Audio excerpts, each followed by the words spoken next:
नमस्कार, मी Tulshidas Bhoite. Pudhari news open forum. Open forum म्हणजे कसा कार्यक्रम आहे, जिथं पुढारी बोलतात, ब्रेकिंग देतात. समाजाच्या विविध क्षेत्रातील पुढारी येतात, बोलतात. बेधडकपणे बोलण्याची, कोणत्याही सेन्सॉरशिपची भीती नसलेली एक मनमोकळी संधी म्हणजे ओपन फोरम. आज ओपन फोरममध्ये आपल्यासोबत असे नेते आहेत की जे रोज ब्रेकिंग देतात, ते रोज बोलतात. मात्र माध्यमांना त्यांना दाखवावंच लागतं, कारण ते बोलतात आणि ब्रेकिंग देतात. होय, आज आपल्यासोबत आहेत संजय राऊत, शिवसेनेचे नेते. खरं तर आता ज्येष्ठ नेते म्हणूनच संजय राऊत यांचा परिचय करून द्यावा लागेल. म्हणजे संजयजी, मी उगाचच असं म्हणालो नाही. म्हणजे तुम्ही त्या नेत्यांपैकी आहात जे शिवसेना जगतात, ज्यांचा श्वास, ज्यांचा ध्यास एवढ्या वर्षांमधला. अगदी सामनाचे कार्यकारी संपादक तुम्ही झालात, त्या आधीपासूनही तुमची शैली ही ठाकरी शैलीच होती खरं तर लिखाणाची.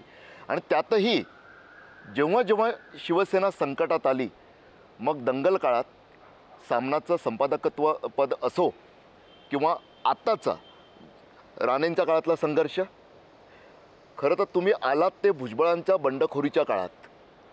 तो एक संघर्षाचा टप्पा होता सामनामधून. शिवसेनेला खूप गरज होती त्यावेळी अशा प्रकारच्या लिखाणाची. सच्चाई मांडणारा, रोखठोक बोलणारा संजय राऊतांसारखा पत्रकार इथं येऊन समाजाला आवडणारा, आपला वाटणारा, शिवसैनिकांना तर अगदी आपल्यासारखा वाटणारा नेता झाला. या संपूर्ण टप्प्यात आताचा जो टप्पा आहे तो खूपच म्हणजे भीषण संघर्षाचा म्हणावा लागेल असाच आहे. त्यातही तुम्ही स्वतः तुरुंगवारी करूनसुद्धा आलेलात, आणि तीही थोडी तडकी नाही. हे जे अनुभव आहे ते अनुभव गाठीला असताना दिल्लीत केजरीवाल एक मुख्यमंत्री गजाड डांबले गेलेले असताना कुठेही मनात या रोखठोक बोलणं, सच्चाई सांगणं थोडं तर आवर्त घ्यावं असं वाटत नाही? कशा करता वाटावं असं आहे की सगळ्यांनीच जर ही भूमिका घेतली, आवर्त घेण्याची, घाबरण्याची, गुडघे टेकण्याची, बरं का, स्वतःची कातडी वाचवण्याची, तर या देशाचं भविष्य हे तितकंसं चांगलं दिसत नाही. 140 कोटीचा हा देश आहे आणि या देशावरती राज्यकर्त्यांनी आपल्या वागणुकीनं अनेकदा संकटं आणलेली आहेत. खरं म्हणजे हा देश फार सुंदर आहे. आताचे जे राज्यकर्ते देशाला आपल्याला लाभलेले आहेत तेही तितकेसे वाईट नव्हते, त्यांची परंपरा वाईट नव्हती. या पक्षानं देशाच्या लोकशाहीसाठी अनेकदा लढे दिलेले आहेत. मग आणीबाणी असेल, त्याच्या आधीचा काही काळ असेल, आताचे जे आपले प्रधानमंत्री नरेंद्र मोदी आहेत ते सुद्धा आणीबाणीत त्यांनी संघर्ष केला आहे. म्हणजे त्यांना लोकशाहीची मूल्य माहिती आहेत. जेव्हा त्यांच्यावरती हे सगळं आलं तेव्हा त्यांनी लोकशाहीसाठी संघर्ष केला आहे. अशा नरेंद्र मोदींकडून त्यांनी देश अशा प्रकारे चालवावा आणि लोकशाही संकटात ढकलावी अपेक्षा नव्हती, अजिबात अपेक्षा नव्हती. किंबहुना 2014 नंतर ते देशाला योग्य दिशेने घेऊन जातील या अपेक्षेनं आम्ही सगळे त्यांच्या पाठीशी उभे राहिलो. त्यांच्या सरकारमध्ये शिवसेना सामील झाली. पण भविष्यामध्ये त्यांची पावलं ही चुकीच्या दिशेने पडताना दिसली. सत्तेचा हव्यास आणि सत्ता ही फक्त आपल्याकडेच राहिली पाहिजे, दुसरं कोणाकडे राहता कामा नये, आणि त्यासाठी वाटेल ते करावं, याला आपण लोकशाही मानत नाही. आता सुद्धा 2024च्या निवडणुकांच्या आधी मैदानात विरोधक राहूच नाही. जे विरोधक आहेत त्यांनी भारतीय जनता पक्षात सरळ सामील व्हावं किंवा तुरुंगात जावं. त्यांच्यावर खोटे गुन्हे दाखल करावे, त्यांना धमक्या द्याव्यात. हे भारतीय जनता पक्षाकडून अपेक्षित नव्हतं आणि नाही. त्याच्यामुळे आमच्यासारखे लोक जे आहेत त्यांनी कधी स्वीकारलं नाही अशा प्रकारचं वातावरण. आणि माझ्यासारखे अनेक लोक आहेत, मी एकटा नाही. आणि आम्ही लढत राहिलो, लढत आहोत आणि लढत राहू. केजरीवाल हे एका राज्याचे मुख्यमंत्री आहेत, त्यांच्यापाशी बहुमत आहे, त्यांना लोकांनी निवडून दिलं आहे. अशा मुख्यमंत्र्याला तुम्ही सरळ तुरुंगात टाकता. हेमंत सोरेन हे मुख्यमंत्री होते विद्यमान, ठीक आहे, त्यांच्यावरती तुमच्या केंद्रीय तपास यंत्रणेने काही आक्षेप घेतले असतील, त्याच्यावर आरोपपत्र दाखल होऊ शकतं, खटला दाखल होऊ शकतो, खटला चालवला जाऊ शकतो आणि त्या माध्यमातून त्यांना सत्तेवरून दूर करता येऊ शकेल किंवा नंतर त्यांना जी शिक्षा होती ते भोगू शकतात. पण तुमच्या एजन्सीत जाणार आणि एका विद्यमान मुख्यमंत्र्याला अटक करून तुरुंगात डांबणार, हे या देशात कधी झालं नव्हतं. अशा प्रवृत्तीविरुद्ध लढायचं नाही तर मग काय करायचं? गप्प किती लोकांनी बसावं? जेवढे आपण गप्प बसू तेवढा देश आपल्याला संकटात जाताना दिसेल.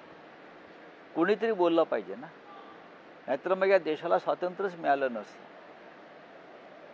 आमच्यामध्ये ती हिंमत आहे. आम्ही बाळासाहेब ठाकरेंबरोबर प्रदीर्घ काळ काम केल्यामुळे आमच्यात तो आत्मविश्वास आहे की आपण देशासाठी, या राज्यासाठी संघर्ष केला पाहिजे. मोदींना तुम्ही पुतीन बोललात, रशियाचे अध्यक्ष, की ज्यांच्या हाती सत्ता अशी असते ते अध्यक्ष बनतात, मुदत संपत आली तिकडच्या संविधानानुसार तर पंतप्रधानपदी जायचे आणि एक कठपुतली बसवायचे. नंतर तर त्यांनी संविधानात बदल करून आता तर तहयात केलं. मोदींनाही तेच पण तुम्हाला करायचं आहे. तसंच मोदींनाही पुतीनच्या पद्धतीनंच हा देश चालवायचा आहे. बघा, पुतीननी त्याच्या देशामध्ये विरोधकच औषधाला ठेवले नाहीत. एकतर विरोधकांचा पूर्णपणे काटा काढला, विरोधकांच्या हत्या केल्या, विरोधकांना तुरुंगात डांबून त्यांना मारलं. आता जे विरोधी पक्ष नेते त्यांचे होते, त्यांच्या संसदेतले, त्यांची तर संशयास्पदरीत्या हत्या झाली आहे तुरुंगामध्ये. अशा अनेक लोक त्यांनी मारल्याचा संशय आहे. आता जी निवडणूक झाली त्यात त्यांना विरोधकच नव्हते. एकतर्फी मतदान फक्त पुतीन यांनी आपल्याला करून घेतलं आणि मी बहुमताने निवडून आलो हे जगाला दाखवायचा प्रयत्न केला. अशा वेळेला पुतीन यांचा फॉर्म्युला, पुतीन पॅटर्न लोकशाहीचा या देशात जर कोणी आणत असेल, किंवा इस्रायलचा नेतन्याहू पॅटर्न बरं का या देशामध्ये कोणी पाहत असेल तर त्यांना विरोध हा करावाच लागेल आपल्याला. पुतीन जी राबवतात रशियात ती लोकशाही नाही, किंवा नेतन्याहू राबवतात इस्रायलला ती लोकशाही नाही. आपल्या देशाची लोकशाही ही या जगातली सर्वोच्च आणि सुंदर लोकशाही आहे, बलाढ्य लोकशाही आहे. ती अशी विकलांग होऊन चालणार. शिवसेना जेव्हा मोदींना पुतीन बोलते किंवा एखाद्या हुकुमशाहीशी तुलना करते तर लोकांना थोडं आश्चर्य वाटतं. एक मोठा वर्ग असा आहे तो म्हणतो अहो हीच शिवसेना जी सांगायची लोकशाहीवर काय नाही, आमची ठोकशाही आहे.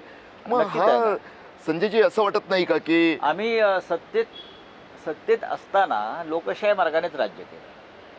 महाराष्ट्रात आम्ही सत्तेवरती होतो ना, आम्ही महाराष्ट्राला 3-4 मुख्यमंत्री दिलेले आहेत नाही म्हटलं तरी, आणि निवडणुका जिंकून लढून रितसर लोकशाही मार्गाने आम्ही सत्तेवरती आल्यावरती या देशाच्या संविधानानुसार आपण राज्य केलं पाहिजे.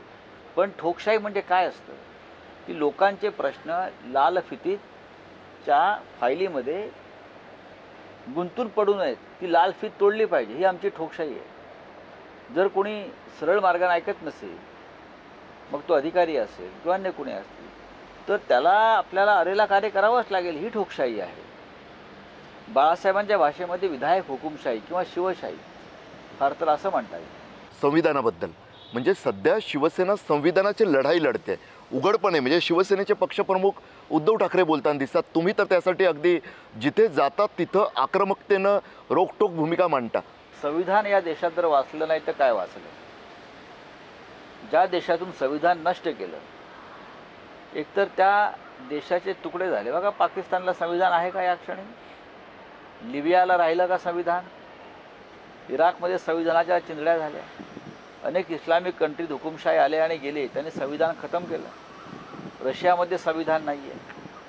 संविधान जिथे जिथे संविधानाला हात घातला तो देश संपला, तो देश राहिला नाही. त्याच्यामुळे या देशामध्ये जे संविधान डॉक्टर आंबेडकरांच्या नेतृत्वाखाली आपण निर्माण केलेलं आहे ते टिकवायला पाहिजे. आणि शिवसेना संविधान बचाव ही जी काही भूमिका घेते ते आजची नाही आहे. बाळासाहेब ठाकरे हे देशातले पहिले नेते होते की ज्यांनी सांगितलं या देशातला जातपात धर्म खतम करायचा असेल तर सर्वप्रथम न्यायालयामध्ये जे आपण धर्मग्रंथावर शपथ घेतो ती काढून संविधानाच्या ग्रंथावर शपथ घेतली पाहिजे. आपण संविधान हेच आमचं बायबल आहे, संविधान हेच आमचं कुराण आणि गीता असायला पाहिजे, हे सांगणारे बाळासाहेब ठाकरे. संजयजी, म्हणजे आता तुम्ही हे बाळासाहेबांची आठवण सांगितलीत की बाळासाहेब जे सांगायचे, तुम्ही प्रत्येक क्षणाचे साक्षीदार आहात हो, खरं आहे तर, ना. खूपच जवळून आहात. बाळासाहेबांच्या मॅरेथॉन मुलाखतींमुळे केवळ मी म्हणत नाही आहे, त्यांच्या त्या वर्तुळातले तुम्ही आहात ज्यांच्याकडे ते विश्वासानं पाहायचे, हो. ज्यांचं ऐकायचे सुद्धा. एक मला आठवतं, जर मी चुकत नसेल तर शिवसेना भवन ध्वजारोहण करून मध्यरात्री संविधानाची एकदा शपथही बाळासाहेबांनी होय. दिली. ते अनेकांना माहीत नाही आहे. तुमच्या शब्दात ऐकायला आवडेल लोकांना. नाही नाही, बाळासाहेबांनी संविधानावर जीवापाड प्रेम केलं. देशाची घटना, संविधान, डॉक्टर बाबासाहेब आंबेडकर, बरं का, त्याच्यावर बाळासाहेबांना कायम आदर राहिला. किंबहुना डॉक्टर आंबेडकर आणि प्रबोधनकार ठाकरे यांचे फार घनिष्ठ संबंध होते. संयुक्त महाराष्ट्राच्या लढ्यात बाबासाहेब आंबेडकर उतरले ते प्रबोधनकार ठाकरे यांच्या आग्रहामुळे. आणि बाळासाहेब हे स्वतः हुकुमशहा किंवा हिटलर यांना आदर्श मानत असतील, पण त्याच्यामध्ये एक भूमिका होती. त्यांना अशी बुळबुळीत लोकशाही मान्य नव्हती. या देशाला जी घटना आहे त्या घटनेनुसार काम चालतंय की नाही हे पाहणं हे प्रत्येक नागरिकाचं कर्तव्य आहे, राज्यकर्त्याचं कर्तव्य आहे, हे ते मानतात. आणि बाळासाहेबांनी संविधानानुसार आम्हाला शपथा घ्यायला लावल्या. स्वातंत्र्य लढ्यात संविधानाचं फार महत्त्व आलं त्यानंतर सुद्धा.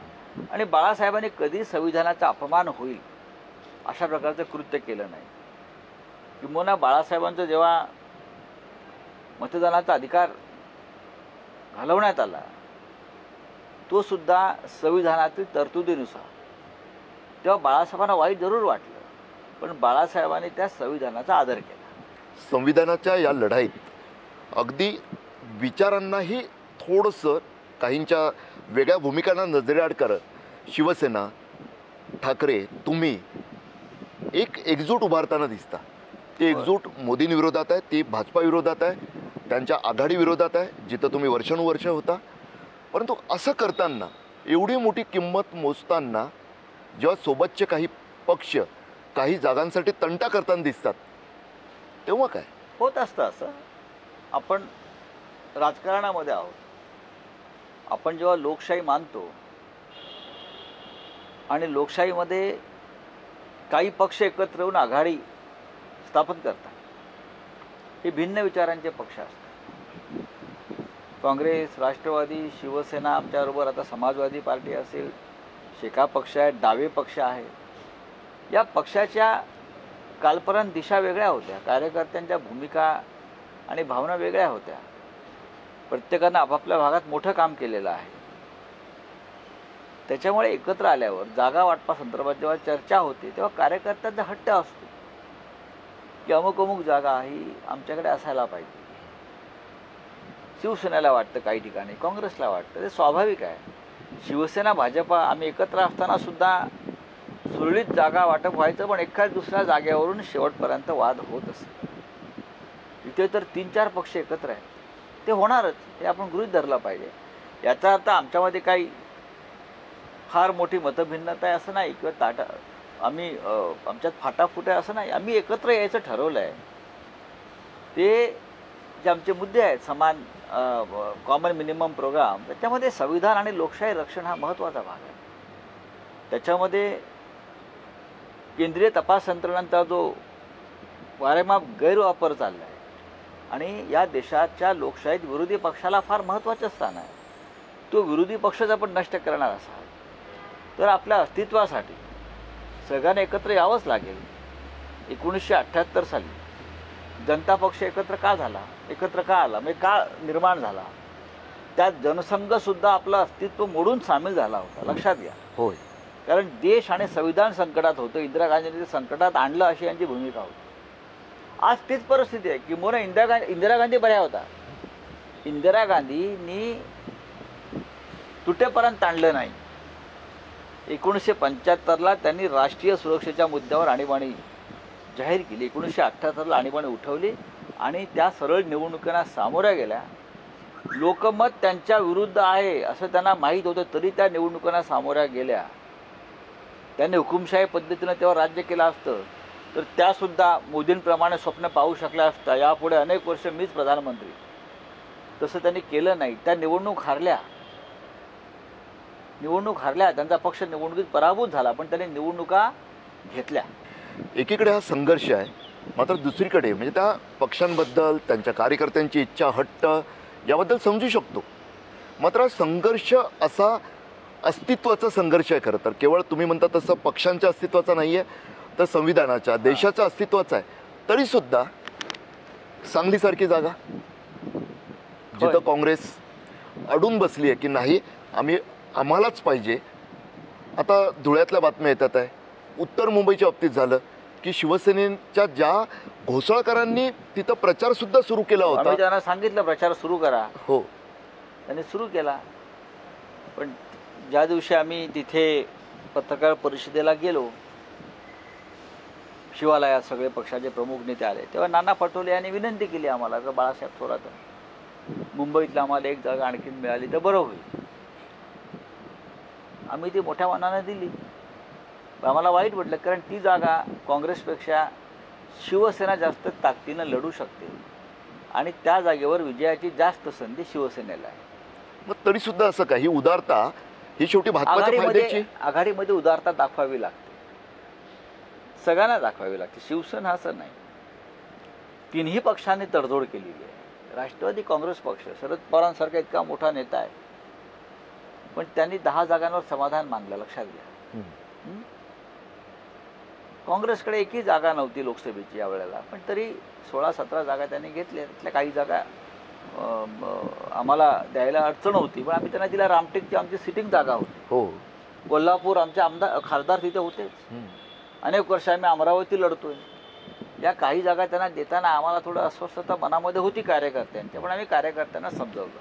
एकीकडे ही समजूतदारपणाची भूमिका, दुसरीकडे म्हणजे लोक आहेत, चर्चा होते राजकारणावर तर जास्तच आपल्याकडे मराठी माणसांमध्ये चर्चा होते असंही बोलतात. म्हणजे वंचितचे प्रकाश आंबेडकर सुद्धा काँग्रेसचे प्रदेशाध्यक्ष नाना पटोले यांच्या संदर्भात त्यांनी स्पष्टपणे संशय व्यक्त केला की ते कुठेतरी भाजपसाठीच काही गेम करतात आहे की काय, असा संशय व्यक्त होतो. चुकीचं आहे ते. प्रकाश आंबेडकर आमच्याबरोबर चर्चेला होते, त्यांचं प्रतिनिधी मंडळ पहिल्यापासून आमच्याबरोबर चर्चा करत होतं. वंचितने आमच्याबरोबर यावं ही काँग्रेस, राष्ट्रवादी काँग्रेस, शिवसेना या सगळ्यांची भूमिका होती आणि ते यावेत यासाठी आम्ही कसोशीने प्रयत्न केले. वंचितला जागा वाटपामध्ये महत्त्वाचा वाटा मिळावा ही आमची भूमिका होती आणि त्यानुसार आम्ही सुरुवातीला त्यांना 2 जागांचा प्रस्ताव दिला होता. अकोला आणि आणखीन एक जागा त्यांना मिळावी, पण त्यावर त्यांचं समाधान झालं नाही. पण तो मग 2चा आकडा 6 पर्यंत गेल्यावर आम्हाला असं वाटलं की 6 हा योग्य आकडा आहे वंचितसाठी, की त्यांनी 6 जागांवर लढावं. त्या 6 जागांमध्ये आमची रामटेकची जागा होती. आमची जागा होती, ती आम्ही द्यायला तयार झालो. मुंबईत त्यांना एखादी जागा आम्ही द्यायच्या तयारीमध्ये. काँग्रेस वाटे अकोल्यासाठी तयार होती. अकोला काँग्रेस देत होतं, त्यांनी धुळे मागितले होते, आम्ही धुळेही द्यायला तयार होतो. आम्ही त्यांचं पूर्ण समाधान करण्याचा प्रयत्न केला, पण दुर्दैवानं आमचं नाही होऊ शकलं एकत्र येणं, याचं आम्हाला वाईट वाटतं. पण त्याला कोणीही एखादा पक्ष जबाबदार नाही. आम्ही सगळ्यांनी एकत्र चर्चा केली. त्यात नाना पटोले असतील, शिवसेना असेल किंवा राष्ट्रवादी काँग्रेस असेल, तिघांचीही मनापासून इच्छा होती की प्रकाश आंबेडकरांनी व त्यांच्या वंचितनं हुकुमशाही विरुद्धच्या लढाईमध्ये आमच्याबरोबर असायला पाहिजे. विशेषतः जेव्हा आम्ही म्हणतो संविधान वाचवायची लढाई आहे, तेव्हा आंबेडकर आमच्याबरोबर हवेच आहेत ना. ज्या डॉक्टर बाबासाहेब आंबेडकरांनी संविधान दिलं देशाला, ते वाचवण्याचा हा लढा आहे. त्याच्यामुळे भारतीय जनता पक्षाला मदत होईल मतविभागणीने असं कोणते कृत्य आमच्याकडून घडू नये. मग ते बाळासाहेब आंबेडकर असतील किंवा आम्ही असू, ही आमची भूमिका आहे. आता बाळासाहेब आंबेडकर वेगळे जे लढतायत त्याच्यामुळे अनेक प्रश्न निर्माण झाले. अगदी स्पष्ट बोलायचं तर वंचितवर गेल्या वेळी सुद्धा आरोप झाला की ते लढतात, पाडतात आणि भाजपला जिंकवतात. नक्कीच भाजपला फायदा होतो. आता मायावती जेव्हा उत्तर प्रदेशात लढतात त्याचा फायदा भाजपला होतो. पण यावेळेला मुस्लिम समाज मोठ्या प्रमाणात किंवा आंबेडकरी जनता, म्हणजे डॉक्टर बाबासाहेब आंबेडकरांच्या विचारावर पक्की असलेली जनता ही इकडे तिकडे जाणार नाही. ही ती यावेळेला जे मोदींच्या विरुद्ध उभे राहते ठामपणे, जे हुकुमशाही विरुद्ध उभे राहतील त्यांच्याबरोबर जनता राहील, मतदार राहील. परंतु हे माहीत नाही असं वाटतं तुम्हाला बाळासाहेब आंबेडकरांना, की तरीसुद्धा केवळ आता त्यांच्यावरती का फार चर्चा करणं योग्य नाही. आज आमच्यावर नाही आहेत, उद्या येतील. राजकारण काय संपलं नाही. पण आम्ही आमच्याकडून पूर्ण सहकार्य करण्याचा प्रयत्न केला की त्यांना त्यांचं समाधान करावं, जास्तीत जास्त जागा त्यांना मिळाव्या. आम्ही त्यांना 6 जागांपर्यंत जवळजवळ आमच्या पक्षात एकमत झालं होतं आघाडीमध्ये की आपण त्यांना 6 जागा देऊ शकतो. म्हणजे रोखटोकपणे सच्चाई मांडणारे आहेत संजय राऊत, एवढ्या अतिपरिपक्वपणे आणि एवढ्या संयमीपणे बोलताना दिसतात आहे. म्हणजे हा खरे पाहता हा खरोखर म्हणजे नाही, यावेळी लढायचं आहे आणि जिंकायचंच आहे. होय. त्यासाठी मग कोणाला दुखवायचं नाहीये. खरं आहे ते. हा त्यातून समजूतदारपणा आहे. नाही आम्ही हा अति समजूतदारपणा नाही, वाटतो. आम्ही चटके सोसले आहेत ना या हुकुमशाहीचे, या दडपशाहीचे जे चटके सोसले त्यातलं मी एक आहे. सातत्यानं संघर्ष करत असताना शेवटी मला तुरुंगात जावं लागलं. आजही रोज मला कोर्टात जावं लागतं. रोज माझ्यावरती नवीन खटले दाखल केले जातात. ते मला थांबवण्यासाठी, पण मी थांबत नाही. अशा वेळेला कुठेतरी हे थांबवायचं असेल तर ही जुलमी सत्ता उलथून टाकली पाहिजे एकत्र येऊन. जे आता तुम्ही जो उल्लेख केलात, म्हणजे मला नाही वाटत की स्वतंत्र भारताच्या इतिहासात एखाद्या पत्रकाराला, एखाद्या संपादकाला एवढे दिवस 100 दिवस मी जर चुकत नसेल तर गजाड राहावं लागलं. तुम्हाला प्रत्यक्षातला खराखुरा कारावास भोगावा लागला. अर्थरोडमध्ये राहणं एक दिव्य आहे. हो. अर्थरोड तुरुंग जर ज्यांनी अनुभवला असेल त्यांना कळेल की तुरुंग काय असतो. आणि जेव्हा माझ्यासारखा कैदी तुरुंगात जातो तेव्हा सरकार तुरुंग अधिकाऱ्यांना आणि तुरुंग प्रशासनाला असे आदेश देते की त्यांना कोणत्याही सुविधा ज्या सामान्य कैद्याला मिळतात त्याही मिळू नयेत. सामान्य कैद्याला जे अधिकार आहेत, त्या सुविधा आहेत, त्याही संजय राऊतांना मिळू नयेत यासाठी विशेष प्रयत्न केले गेले आणि आम्ही ते सहन केले. हो. तरी काही उदाहरणं खूप आहेत. 24 तास तुम्ही एखाद्या कैद्याला, एखादा कैदी संध्याकाळी जेव्हा 6 वाजता तुम्ही उजाडतं तेव्हा सर्व कैद्यांना मोकळीक असते. तुमचे दरवाजे उघडल्यावर आतले तुम्ही कुठे फिरू शकता, पाय मोकळे करू शकता, काही गोष्टी तुम्ही घरून मागवू शकता. पण संजय राऊतांच्या बाबतीत ते होऊ दिलं नाही. बाहेर पाऊलच कोसडीचा ठेवू देत नव्हते. अशा वेळेला आपण 100 दिवसाच्या वर अशा अवस्थेत राहायचं, जो माझा मौलिक अधिकार होता तो मला मिळू दिला नाही. म्हणजे कैदी म्हणून जो अधिकार आहे तोही त्यांनी नाकारला. तोही नाकारण्यात आला. याचं कारण की मला अशा प्रकारे छळ करावा अशा प्रकारची भूमिका होती सरकारची. आणि त्यावेळेला राज्याच्या मुख्यमंत्रीपदी कालपर्यंत जे आमचे मित्र होते एकनाथ शिंदे तेच आले होते. आणि ओळखीचा चोर असतो तो जीवानिशी मारतो. फडणवीस तर आहेतच. या महाराष्ट्रामध्ये राजकीय कपटाच्या सुरुवात त्याचे जनक जर कोणी असतील तर ते फडणवीस आहेत. या राज्यात, या मातीत, या राजकारणात कधी कपट नव्हतं. ठीक आहे, राजकीय पेच, डावपेच ही होत होती. सत्तेवर कोणाला घालवणं, खेचणं, सरकारवर पाडणं वगैरे झालं. पण अशा प्रकारे व्यक्तिगत स्तरावर छळ करून राजकारण्यांचा आपली सत्ता टिकवणं हा काळ फडणवीसांनी सुरू केला महाराष्ट्रात. हे आपल्या राज्यात कधी घडत नव्हतं. म्हणजे पोलिसांचा वापर, यंत्रणांचा वापर आपल्या राजकीय विरोधकांच्या विरोधामध्ये अशा पद्धतीनं कधीच कोणी केला नव्हता. आम्ही खूप सरकारं पाहिले, आम्ही खूप राज्यकर्ते पाहिले, आम्ही राजकारण फार जवळून पाहिलं, पत्रकार म्हणून पाहिलं, एक नागरिक म्हणून पाहिलं. पण आज जे आपण पाहतोय महाराष्ट्र, ही महाराष्ट्राची संस्कृती आणि परंपरा नाही राजकारणात. दिवंगत बाळासाहेब ठाकरे म्हणजे ते 1969च्या संयुक्त महाराष्ट्र आंदोलन मुंबईत जे पेटलेलं, सीमा प्रश्नाचं आंदोलन, गजाड गेलेले खूप दिवस होते. केवळ मुंबई शांत व्हावी म्हणून त्यांना शेवटी बाहेर काढावं लागलं. त्यानंतर धर्मवीर आनंद दिघे, त्यांना तर टाळाखाली दाबलंच होतं. त्यानंतर तुम्ही आहात. हे सर्व दिवस आठवताना तुम्ही मध्यंतरी काही ठिकाणी बोललात, लेखही लिहिलेत, आता एक पुस्तकही लिहित आहे. होय. काय वाटतं, म्हणजे त्यावेळेचं, म्हणजे बाळासाहेब ठाकरेंच्या काळातलं काँग्रेसचं सरकार, धर्मवीर आनंद दिघेंच्या काळातलं त्यांना टाळाखाली आत टाकणारं काँग्रेसचं सरकार, आणि आत्ताचं एक प्रकारे म्हटलं तर शिवसेनेचाच विचारांचं असणारं, हिंदुत्ववादी विचारांचंच असणारं भाजपचं सरकार या 3 कार्यकाळातल्या 3 शिवसेना नेत्यांच्या, म्हणजे बाळासाहेब ठाकरे शिवसेना प्रमुख, त्यांच्यापेक्षा मोठं कोणी नाही, तरीसुद्धा तिघांची नावं मी यासाठी एकत्र घेतो आहे कारण अनुभव सारख्या दीर्घ एवढा तुरुंगवास अशा राजकीय आरोपांखाली कोणाला झाला नसेल, कारण धर्मवीर आनंद दिघेंचा गुन्हासुद्धा तसा राजकीय स्वरूपाचा होता. नेमकं काय फरक वाटतो तुम्हाला, कारण तुम्ही खूप जवळून शिवसेना अभ्यासली आहे. बाळासाहेब ठाकरेंनी अटक केली तो काळ वेगळा होता.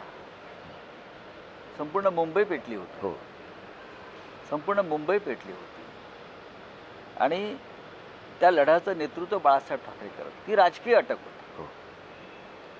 बाळासाहेब ठाकरे आणि त्यांच्या सहकाऱ्यांना, त्यात मला असं वाटतं प्रमोद नवलकर, दत्ताजी साळवी असे प्रमुख लोक अटकेत होते आणि ते पूर्णपणे राजकीय अटक होती.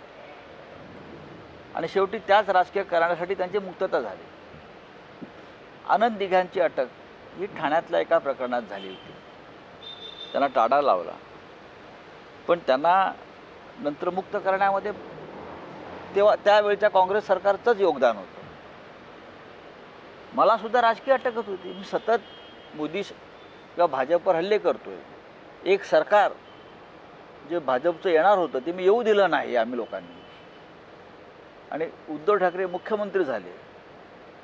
भाजपच्या तोंडचा घास गेला 105 आमदार असतानाही. त्यातून जी बदल्याची भावना निर्माण झाली, सूड भावना, कपट, कारस्थान जे म्हणतो ना मी, त्यातून मला अटक करायला लावली खोट्या प्रकरणामध्ये. न्यायालयानेच सांगितलं. तुम्ही जर न्यायालयाचं ऑब्झर्वेशन पाहाल, त्यांनी सांगितलं यांच्या संबंध काय, यांना का अटक केली. हे बनावट प्रकरण आहे सगळं. हे न्यायालय कुठलं? ईडीचंच. ईडी कोर्ट आहे ते, विशेष न्यायालय. विशेष न्यायालय, ईडी PMLA कोर्ट. त्यांनी सांगितलं हे. अजून काय पाहिजे तुम्हाला? पण ठीक आहे, या गोष्टी राजकारणामध्ये जेव्हा अशा प्रकारच्या, अशा मनोवृत्तीचे शासनकर्ते जेव्हा लाभतात, तेव्हा हे सहन करायचं असतं. त्यातच मजा असते संघर्ष करण्यात ना.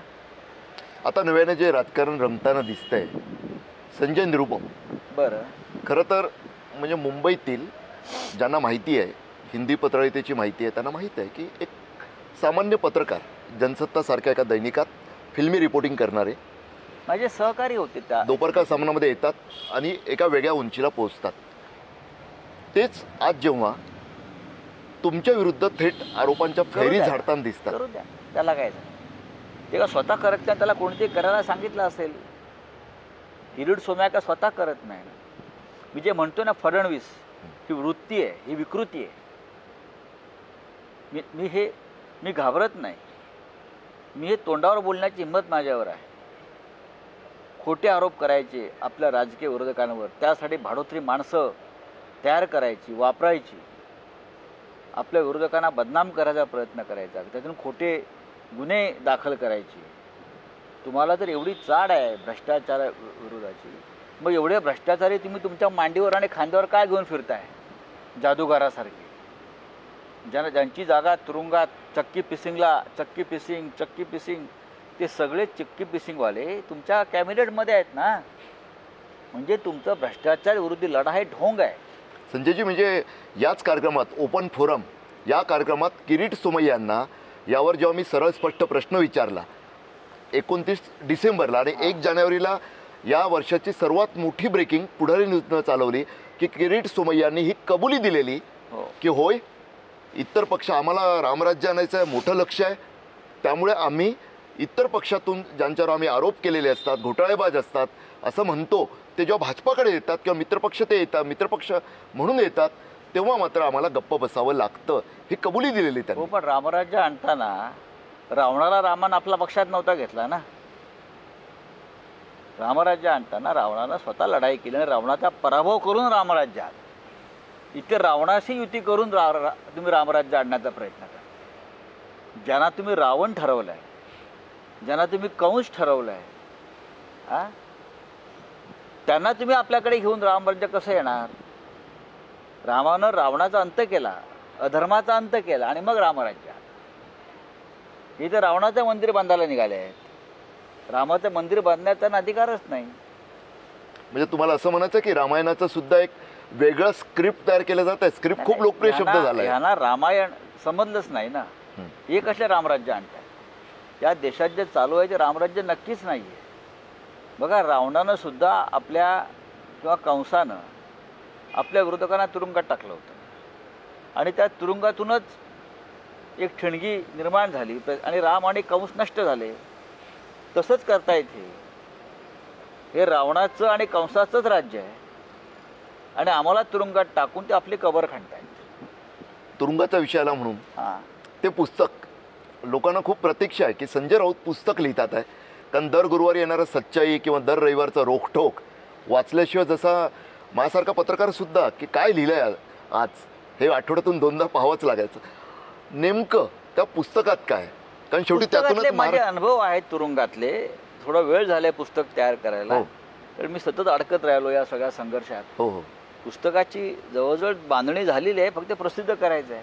लोकसभेनंतर निवडणुकीनंतर त्यात पूर्ण हात एकदा हे करून हात फिरून प्रसिद्ध करणार. नाही, यात पुढारी न्यूजच्या प्रेक्षकांसाठी महाराष्ट्रासाठी काही मुद्दे तर सांगा. आतुरतेने वाट पाहतात नाही, जसं आपल्याला मगाशी म्हणालो ना हो. की एखाद्या कैद्याला, सामान्य कैद्याला जे अधिकार आणि सुविधा मिळतात त्याही माझ्यासारख्या माणसाला मिळू दिल्या नाहीत. अनिल देशमुखांना मिळू दिल्या नाहीत, जे कालपर्यंत या राज्याचे गृहमंत्री होते, अनेक वर्ष राजकारणामध्ये, त्यांना मिळू दिल्या नाहीत. संजय राऊत आज मोठे नेते आहेत. राष्ट्रीय पातळीवर सुद्धा नाव गाजतं.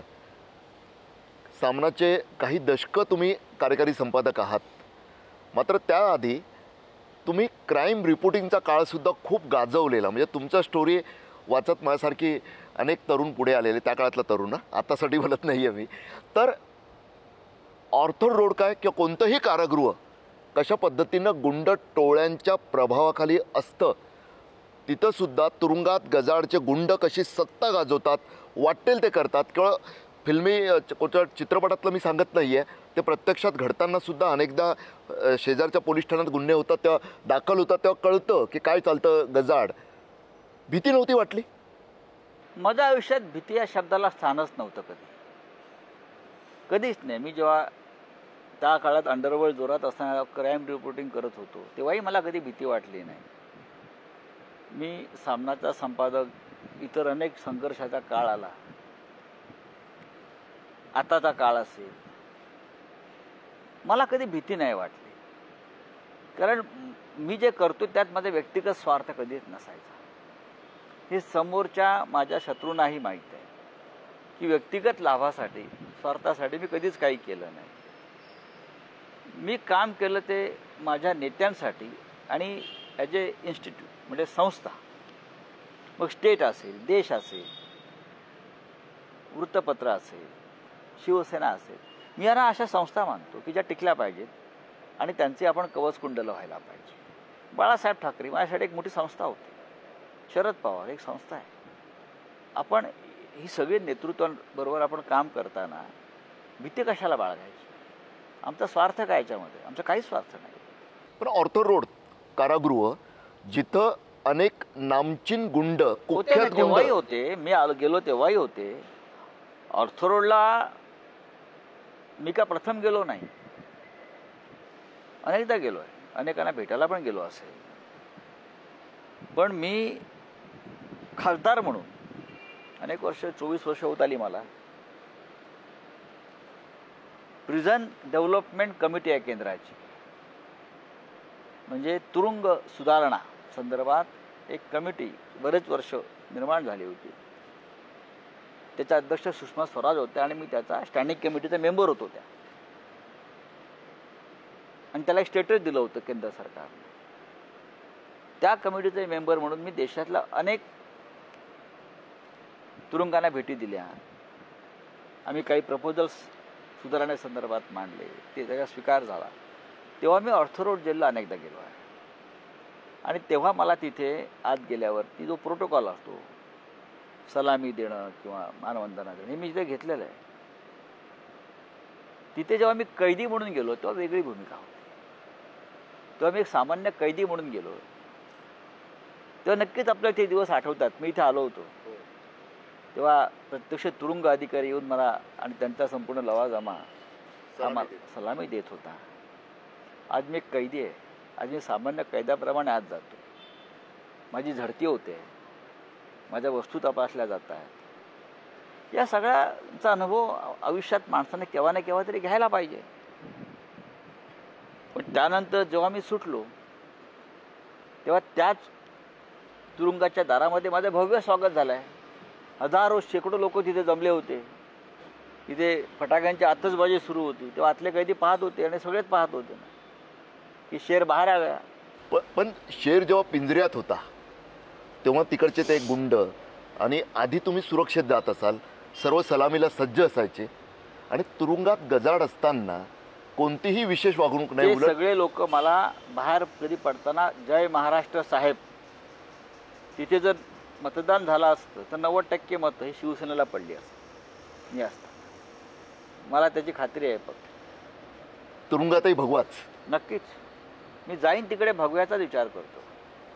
परंतु सध्या हाच भगवा जेव्हा संकटात आलेला दिसतो, म्हणजे यावेळी प्रथमच असं दिसलं, म्हणजे शिवसेना नाव, शिवसेनेचं धनुष्यबाण गेलं. ते गेलं हे आता- खरं आहे. हो, ते गेलं म्हणत नाही, त्याच्यात दरोडा टाकला मोदींनी, शहांनी, फडणवीसांनी. ही वृत्ती, ही विकृती जे म्हणतोय ना, ओरबडायचं दुसऱ्यांचं, स्वतः काही निर्माण करायचं नाही. स्वतःचं निर्माण करायला धमक लागते, पुण्य लागतं आपल्या पाठीशी आणि गाठीशी, तेव्हा तुम्ही निर्माण करू शकता. दुसऱ्यांचं ओरबडून जेव्हा तुम्ही स्वतःच्या विटात असता महालात, तर टिकत नाहीत फार. काय आम्हाला सांगा ना, शिवसेना ओरबडली, धनुष्यबाण ओरबडला, सुख आहे का? त्या शिंदेना त्यांचे उमेदवार त्यांना ठरवता येत नाही, दिल्लीत जावं लागतं. ही शिवसेना, आम्ही 22 जागा इथे लढवतोय शिवसेना म्हणून. एकत्र असताना सुद्धा चिन्ह गेलं, दुसरं चिन्ह घेतलं, आम्ही डगमगलो नाही. बाळासाहेब ठाकरेंनी दिलेलं शिवसेनेचं नाव चोरलं, आम्ही दुसऱ्या नावाने उभं राहिलो, जनता आमच्या बरोबर आहे. याला हिंमत लागते. तुम्ही जाता तिकडे दिल्लीला शिवसेना म्हणून घेणारे, ते त्यांच्या हिरवळीवर बसता आणि पार्श्वभागाला गवत तिकडे घेऊन मुंबईला येता, रुमाल टाकून बसता तिकडे. हे आम्ही उद्योग कधी केले नाही आमच्या शिवसेनेने. ओरिजिनल कसला संघर्ष होतच असतो. संघर्ष शिवसेनेच्या पाचवीलाच पुजलेला असं बाळासाहेब ठाकरे म्हणायचे. आम्ही ते अनुभवत आहोत ना. उद्धव ठाकरे असतील, त्यांच्या नेतृत्वाखाली आम्ही सगळे असू, आम्ही ते अनुभवत आहोत. माझा जो प्रश्न होता की पक्षाचं नाव गेलं, निशाणी गेली, जाऊ द्या ना. आता जे राम मंदिराच्या कार्यक्रमाच्या वेळी दिसलं, देशभर दिसलं, त्यातही महाराष्ट्रात विशेषतः कधीही संघ परिवारातल्या संस्थांनी, बजरंग दल असेल, विश्व हिंदू परिषद असेल किंवा इतर संस्था, संघटना किंवा भाजपचे कोणतेही नेते अगदी संघाच्या शाखेवर शिवसेनेसारखाच छत्रपती शिवाजी महाराजांचा भगवा असला तरीसुद्धा नेहमी त्रिकोणी झेंडा वापरताना दिसले. यावेळी मात्र एक फरक जाणवला संजयजी. तो फरक होता की शिवसेनेसारखाच झेंडा, फक्त त्याच्यावर प्रभू रामचंद्र अवतरले होते. कुठेतरी असं वाटतंय का आता नाव गेलं, निशाणी गेली, झेंडासुद्धा शिवसेनेचा, ठाकरेंच्या शिवसेनेचा झेंडासुद्धा त्यांचा राहू द्यायचा नाही, असं कुठचं तरी पुढचं, याबद्दल मी त्यांनी यासाठी खूप कपट कारस्थानं केली, पण त्यांना ते शक्य झालं नाही, होत नाही. इतके पक्ष, एक अकेला सब पर भारी, ही मोदींची घोषणा आहे. एक अकेला सब पर भारी असता तरी दरोडेखोरी, चोऱ्या माऱ्या कराव्या लागल्या नसत्या सत्ता आणण्यासाठी. लोकांचे पक्ष फोडणं, धमक्या देणं, हे शक्तिमान माणसाचं काम नाही, दुर्बल माणसाचं काम. आम्ही निर्धास्त, आम्ही बेडर आहोत. ठीक आहे, तुम्हाला काय करायचं ते करा, आम्ही निवडणूक जिंकतो याची आम्हाला खात्री आहे. आम्ही इलेक्शन कमिशनला सांगितलं ना, तुम्ही कोण ठरवणार शिवसेना कोणाची, जनतेला ठरवू द्या, निवडणुका घ्या. घेतली का? हिंमत आहे. आता ती संधी लोकसभेत आम्हाला प्राप्त होते आणि आम्हाला पूर्ण खात्री आहे शिवसेना कोणाची याचा निकाल या राज्याची जनता देईल. तो तुमच्या बाजूनीच असेल. 100%, 100% आमच्या बाजूने. आम्ही फार आत्मविश्वास बाळगून काम करणारी माणसं आहोत. 45+ म्हणजे 45+च्या घोषणा होतात आणि होय आम्ही जिंकणार. त्यांच्या घोषणा बरं का आणि वल्गना, घोषणा आणि वल्गनात फरक आहे. आम्ही कोणतीही घोषणा वल्गना करत नाही. आम्ही म्हणतो होऊन जाऊ द्या, आम्हाला माहिती आहे आम्ही काय जिंकतोय ते. यांचे पाय लटपटत आहेत, हे अजून उमेदवार नक्की करू शकत नाहीत. हे जे शिवसेना आमची म्हणणारे जे लोक आहेत नेते, ते त्यांचा ठाण्याचा उमेदवार नक्की करू शकले नाही. त्यांचा कल्याणचा उमेदवार जो मुख्यमंत्र्यांचा मुलगा आहे तो फडणवीस जाहीर करतात आणि तो मुलगा म्हणतो नाही नाही मला माझ्या वडिलांनीच जाहीर केला पाहिजे. हे यांचं राजकारण आहे. त्यांच्या अनेक खासदारांची तिकीटं भाजपने कापली. लक्षात घ्या. हिंमत झाली असती आम्ही असतो तर. तुम्ही कोण? आमचा पक्ष स्वतंत्र आहे. आम्ही इथे केलं ना, आम्ही करून दाखवतो आहे. तुमची तिकीट भाजप ठरवत आहे दिल्लीला. कोणी लढायचं आणि कोणी घरी बसायचं हे मोदी आणि शाह ठरवत आहेत. एकनाथ शिंदे नाही ठरवत. पण त्यांचं म्हणणं असं की बाळासाहेबांच्या विचारांचा खरा वारसा कसला विचार? आम्हीच म्हणजे चालवतोय. मोदीच्या समोर भाजपचा दुपट्टा घालून फिरत होते. पाहिलं तुम्ही ते चंद्रपूरला? का भगवा घालायला लाज वाटते का? कमळ घालून फिरतंय. माझा विरोध नाही त्याला, पण तुम्ही स्वतःला शिवसेना म्हणताय ना, मग तुमचं अस्तित्व काही आहे की नाही एवढंच सांगा. चंद्रपूरच्या सभेचा विषय आला म्हणून आठवलं. 5 जागांचा पहिला टप्पा हो, लोकसभेचा. स्वतः पंतप्रधान चंद्रपुरात आलेत, रामटेकमध्ये आलेत. हे नेमकं 5 जागांसाठी हे एवढं महत्त्व असं आहे की महाराष्ट्र या देशात सत्ता परिवर्तन घडवेल. 48 जागा आहेत. महाराष्ट्र, बिहार, पश्चिम बंगाल, हरियाणा आणि दिल्ली, केरळ ही जी 5-6 प्रमुख राज्य आहेत ना, ही मोदीला सत्तेतून घालवत आहेत. आणि महाराष्ट्रात उद्धव ठाकरे, शरद पवार हे चमत्कार करून दाखवतील यावेळेला. पहा तुम्ही आता नावं घेतलीत. हो. शरद पवार, उद्धव ठाकरे, 2 ब्रँड. म्हणजे एक देशातला मोदी नावाचा महाब्रँड मान्य करावा लागेल. होय. सध्याच्या म्हणजे जे आहे ना राजकारण सध्या. 2014 पासून सुरू झालं त्यानंतरचा हो. या महाब्रँडला, मेगा ब्रँडला महाराष्ट्रात ब्रँड ठाकरे, ब्रँड पवार नक्की. यांचा अडथळा होतोय. त्यामुळेच म्हणून ते तोडफोड केली ना सगळी. आणि तेवढं करूनही त्यांना यश मिळत नाही. हे त्यांचं वैफल्य आहे. काल मोदी आले चंद्रपूरला, काय म्हणाले? उद्धव ठाकरे यांची शिवसेना नकली आणि शिंदेची असली. यासारखं ढोंग नाही असं बोलणं आहे. बाळासाहेब ठाकरेंचे पुत्र उद्धव ठाकरे, बाळासाहेब ठाकरेंनी सूत्र उद्धव ठाकरेंकडे दिली. त्या उद्धव ठाकरेंच्या पाठिंब्यावर तुम्ही 2दा प्रधानमंत्री झालात. आणि आता तुमच्यावर ही वेळ आली की त्यांना नकली म्हणताय तुम्ही. आणि शिंदे असली, ज्या शिंद्यांच्या शिवसेना स्थापन करताना जन्मच झालेला नव्हता ते असली. काय बोलणार? भारतीय जनता पक्षाचं एवढं अधपतन कधीच झालं नव्हतं. काय कारण असेल? आता ब्रँडचा विषय निघाला काय वैफल्य आहे म्हणून त्यांना. बारामतीत निराश आहे, वैफल्य आहे. बारामतीत देवेंद्र फडणवीसांनी एक नवं नॅरेटिव्ह सेट करताना दिसलेत. ते त्यांचं म्हणणं असं होतं, इथं अजित पवार शरद पवार लढाई नाही आहे. ही लढाई नरेंद्र मोदी आणि राहुल गांधी यांच्यामधली लढाई तसं आहे. नाही आहे. महाराष्ट्रातली लढाई ही महाराष्ट्र विरुद्ध नरेंद्र मोदी. आणि बारामतीची लढाई ही आमच्या सगळ्यांसाठी प्रतिष्ठेची लढाई आहे. बारामतीमध्ये आम्ही शरद पवारांचा पराभव करू शकतो यासाठी अख्खं केंद्रीय यंत्रणा कामाला लागली आहे. कळलं? कशा करता? काय गरज आहे? पण त्यांना महाराष्ट्राची लिडरशिप संपवायची, मग मुंबई तोडायची, मग महाराष्ट्र त्यांना लुटायला अधिक मोकळीक मिळते. आम्ही ते होऊ देत नाही म्हणून आम्ही त्यांचे शत्रू आहोत. पण हे नेहमीचं झालं आहे. असाही आरोप होतो की शिवसेना दरवेळी असंच करते, मुंबई तोडायची आहे, मुंबई हिसकावून घेतली जाईल असं सांगून मराठी माणसांच्या भावनांची खेळते आणि मतं मिळवते, असा आरोपही होतो ना. पण मराठी माणूस मत देतो ना. त्याला माहिती आहे आम्ही या मुंबईची कवचकुंडलं आहोत, रक्षक आहोत. धारावीचा व्यवहार काय चालला आहे? ही मुंबईतली मिठागरं, MMRD आणि वांदर रेक्लेमेशन जमीन कोणाला विकली आहे? मोदी सरकारनं. त्यांच्या गुजरातच्या उद्योगपती मित्रालाच विकली आहे ना. ती काय एखाद्या मराठी बिल्डरला विकली आहे का? सांगा ना तुम्ही. गुजरातमधून अडाणी इथे येतो, धारावी त्याच्या घशात, मुंबईची मिठागरं जी ती त्याच्या घशात, वांद्रे रेक्लेमेशन त्याच्या घशात. इंच जमीन मुंबईची आपण गुजरातच्या बिल्डरांना फुकटात देता. अशा वेळेला मुंबई जाते असं सावध करणं यात चुकलं काय? अदानीचं नाव घेतलं तुम्ही. एकीकडे ठाकरे, दुसरीकडे पवार, आणि अदानी म्हटलं की पवार आठवत नाही असं होत नाही. मग ही दोस्ती त्यांची, तरीसुद्धा पवार हो, पण ती- चालतात. नाही असं आहे की पवार आणि अडाण्यांची मैत्री असेल, पण ते महाराष्ट्राच्या हिताचा आड कुठे आम्हाला जेव्हा येत असेल तेव्हा आम्ही उभे राहतो ना. आम्ही जेव्हा एक भूमिका घेतो तेव्हा पवारमध्ये आलेले नाही आहेत.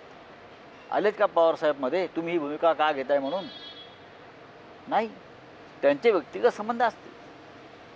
पण मुंबई महाराष्ट्राच्या हिताआड कोण येत असेल तर शिवसेना आपली भूमिका परखडपणे मांडत आलेली आहे. पण धारावीकरांसाठी, मुंबईसाठी जेव्हा स्वतः उद्धव ठाकरे धारावीत उतरतात, अगदी डावे पक्षसुद्धा, लाल बावटेवाले सगळे आले ते त्याच्यामध्ये. सर्व आलेत. राष्ट्रवादी काँग्रेस सुद्धा होती त्याच्यामध्ये. हो. नव्हते, होते ना नेते, पक्ष म्हणून नसतील पण त्यांचे नेते होते की त्या. पण जेव्हा मुंबईच्या लढ्यात अदानींच्या विरोधात, स्पष्ट बोलू तर भाजपाच्या विरोधात तुम्ही जेव्हा मैदानात येता, तेव्हा जेव्हा अधिकृत पक्ष म्हणून जो पक्ष बरोबर येत नाही, कसं काय त्यांच्यावर विश्वास ठेवायचा? बघा, अडाणीची लढाई ही आमची व्यक्तिगत लढाई नाही, ही राज्याच्या हिताची लढाई असं आम्ही मानतो, मुंबईच्या हिताची आहे. आता आता अनेक काँग्रेसच्या राजवटीमध्ये मोदीने इन्व्हेस्टमेंट केलेली आहे, आपलं अडाणीने इन्व्हेस्टमेंट केलेली आहे. त्याने उद्योगपती म्हणून काम करावं ना, पण त्याने मोदींच्या नावावर लूट करून सार्वजनिक उपक्रम जे नेहरूंनी उभे केले अनेक, ज्या पद्धतीनं विकण्यात आले, हे कोणी मान्य करेल? हा देश विकण्याचाच प्रकार आहे, हा मुंबई विकण्याचा प्रकार आहे. याला जर कोणी विरोध करत नसेल ते देशाचे शत्रू आहेत. गप्प राहणं संकट काळात, देश संकटात असताना, देश गुलाम होत असताना जे गप्प राहतात तेच खरे देशाचे शत्रू आहेत. पुन्हा एकदा थोडंसं वळतो शिंदेंच्या शिवसेनेकडे. खरं तर अनेक मित्र आहेत त्यात तुमचे, परंतु का कुणास ठाऊक त्या सर्वांच्या हिटलिस्टवर, हिटलिस्ट हा शब्द वापरतोय मी, सर्वात वर जर कोणाचं नाव असेल तर ते उद्धव ठाकरे किंवा आदित्य ठाकरेंपेक्षाही वर जे दिसतं ते संजय राऊत यांचं. का बरं? त्याला काहीतरी कारण असेल ना.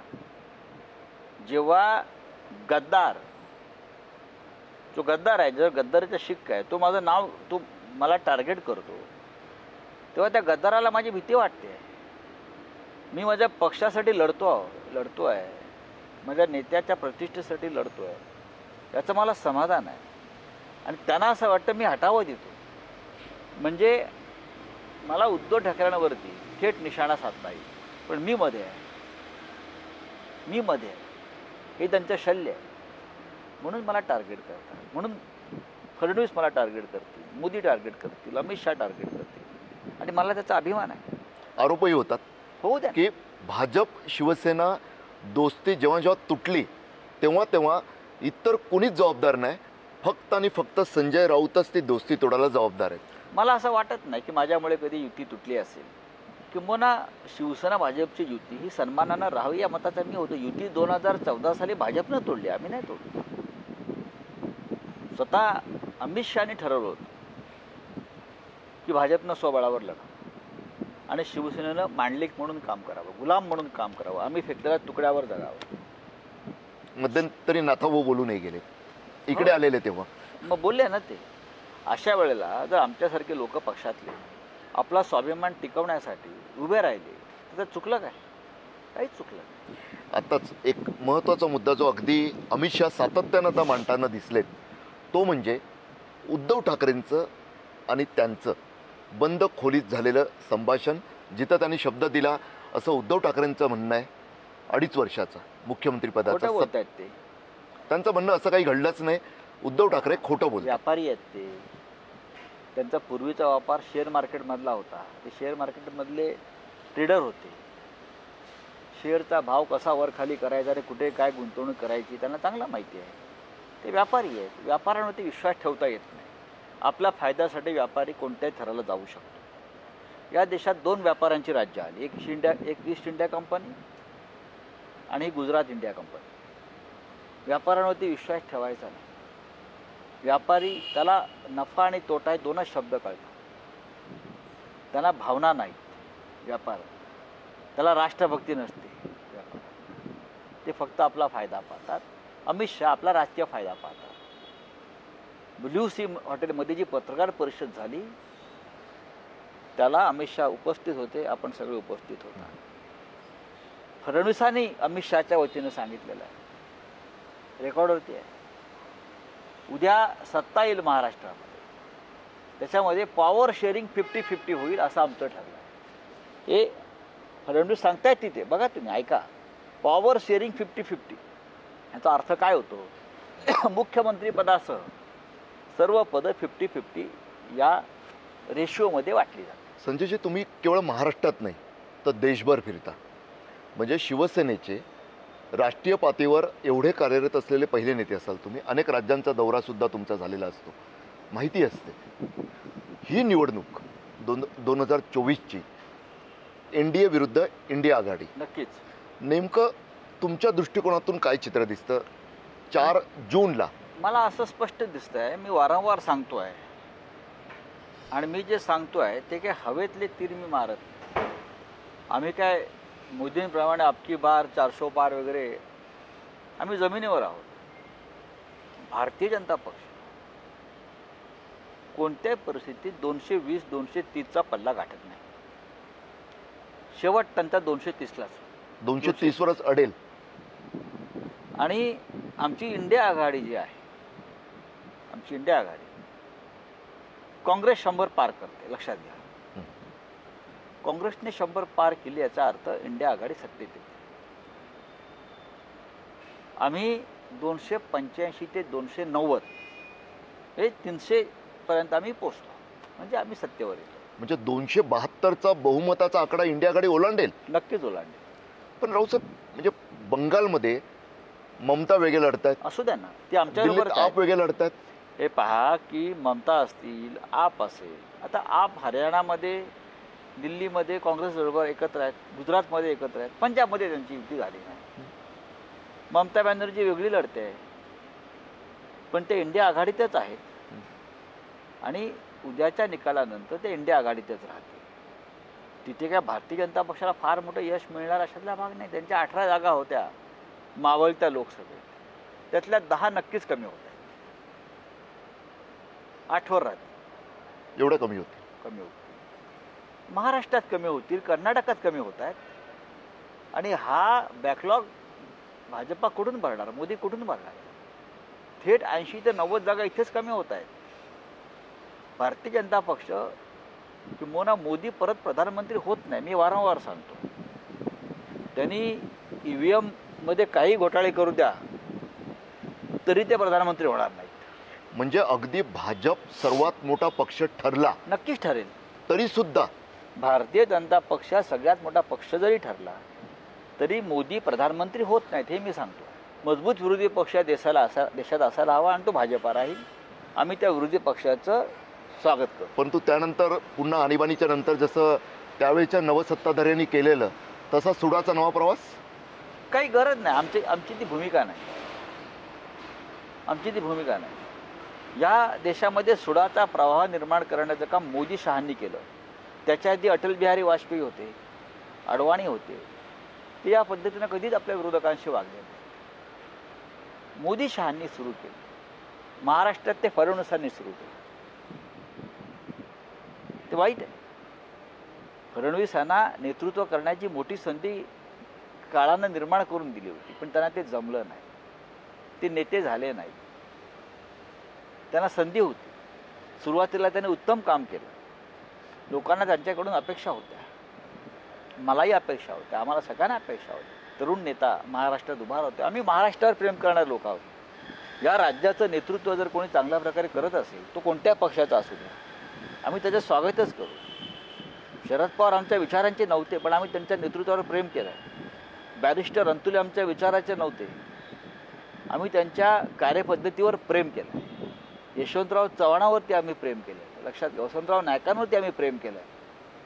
आम्ही ते शिवसेनेचे नाहीत म्हणून आम्ही त्यांचा दुश्वास केला नाही, त्यांच्याकडनं आम्ही शिकलो. हे महाराष्ट्र घडवणारी हे नेतृत्व होतं सगळं. संजयजी, शेवटचा प्रश्न म्हणजे तुमच्या या आत्मविश्वासाला खरोखर दाद द्यावी वाटते, कारण तुमच्यावर जे प्रेम करणारे लाखो वाचक आहेत किंवा शिवसैनिक आहेत. आताच्या काळात तर असं आहे की भाजपच्या विरोधातील प्रत्येकजणच तुमचा जबरी फॅन झाला असेल, त्यामुळे तो आत्मविश्वास आवडतो सर्वांना, भावतो. परंतु थोडंसं एकदम वस्तुनिष्ठ विचार केला तर जे दिसतं वास्तवदर्शी चित्र दिसतं की कर्नाटक तेलंगणा जरी काँग्रेसने मिळवला असला तरी गुजरात, त्यानंतर हातातलं राजस्थान, मध्य प्रदेश, छत्तीसगड गमावलं, हिमाचल तिकडे मिळवलं, परंतु तसा पॅन इंडिया भारतभर पसरलेला जो एक काँग्रेसचा मोदी हे- प्रभाव होतो तो दिसत नाही. तर कसं काय काँग्रेस मोदी 100 सुद्धा- करेल आणि पहा. बीजेपी 300च्या खाली आणि अगदी तुम्ही म्हणता तसं 230 वर मोदी अडेल? सुद्धा देशाचे नेते नाही आहेत. देशाचे नेते इंदिरा गांधी होत्या शेवटच्या. अख्ख्या देशात त्यांना मान्यता होती. गुजरात संपूर्ण जिंकू द्या, उत्तर प्रदेशमध्ये 80च्या 80 जागा जिंकू द्या, राजस्थान, मध्य प्रदेशही जिंकू द्या मोदींनी, तरी मोदी बहुमताचा आकडा पार करत नाही, हे मी ठामपणे सांगतो.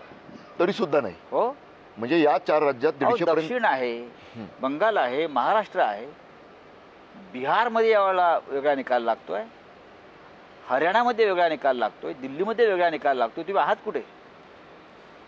मी काय म्हणतोय, गुजरातला पैकीच्या पैकी जागा मिळू द्या, उत्तर प्रदेशमध्ये 80च्या 80 जागा मिळू द्या, राजस्थान, मध्य प्रदेश 100% जागा मोदींना जिंकू द्या. मी सांगतोय, हे जबाबदारीनं सांगतोय, तरीही मोदींना बहुमत मिळत नाही. म्हणजे खरोखरच म्हणजे संजय राऊत दिलखुलासपणे हसलेले आहेत मुलाखत संपवताना.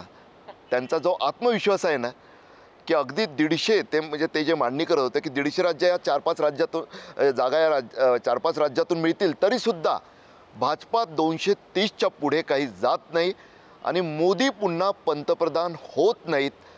असा एक ते पत्रकारसुद्धा आहेत, केवळ राजकीय नेते नाहीत. त्यामुळे त्यांनी जो अंदाज वर्तवलेला आहे 4 जूनला कळेलच नेमकं काय होतं. रोखठोक बोलणारे आणि सच्चाई नावाच्या स्तंभातून तशीच मतं मांडणारे संजय राऊत जे बोलले तसं होतं का ते 4 जूनला आपल्या लक्षात येईलच, आपल्याला कळेलच. तोपर्यंत आपण वाट पाहूया.